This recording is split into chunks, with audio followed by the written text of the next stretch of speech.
This is the Amish community, and you already know they're completely cut off from most modern technology. But how they preserve meat without any refrigeration will genuinely shock you.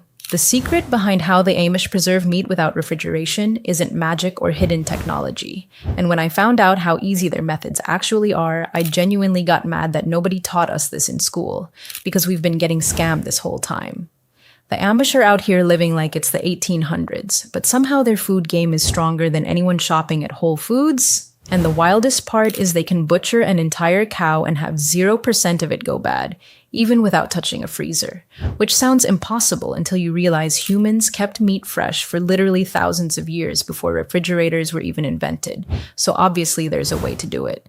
So the first method they use is called curing, and it's literally just rubbing salt all over meat until it's completely covered, then hanging it up in a cool, dry place for a few weeks. What happens is the salt sucks out all the moisture, so bacteria can't grow. By removing that moisture, the meat becomes naturally protected while developing a rich, concentrated flavor. And that's it. Your meat can stay safe for 6 to 12 months without refrigeration. And I know what you're thinking. It sounds so easy that you might think it's fake, but this is real. If you don't believe me, you can try it yourself or fact check it on the internet. Now, let's move on to another method, because there are so many techniques, since each preservation method solves a different problem, and the Amish don't rely on a single system like we do with refrigerators. They use multiple layers of protection to handle changing seasons, storage conditions, and the fact that different types of meat require different preservation approaches. The second method is smoking, and this is where it gets really interesting. You build a small wooden shed, keep a slow fire going with apple wood or hickory, and let the smoke surround the meat for weeks, which kills harmful bacteria and gives it a deep smoky flavor, leaving you with hams and sausages that can hang for months without refrigeration.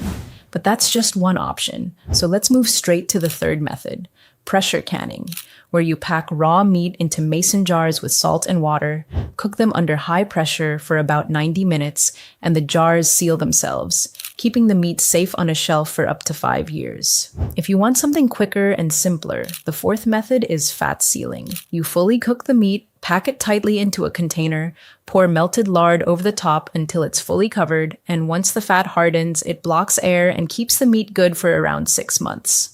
Now, here's the extreme version. The fifth method is pemmican, where meat is dried completely, ground into powder, mixed with rendered fat and dried fruit, and pressed into blocks that can last for decades because there's almost no moisture inside.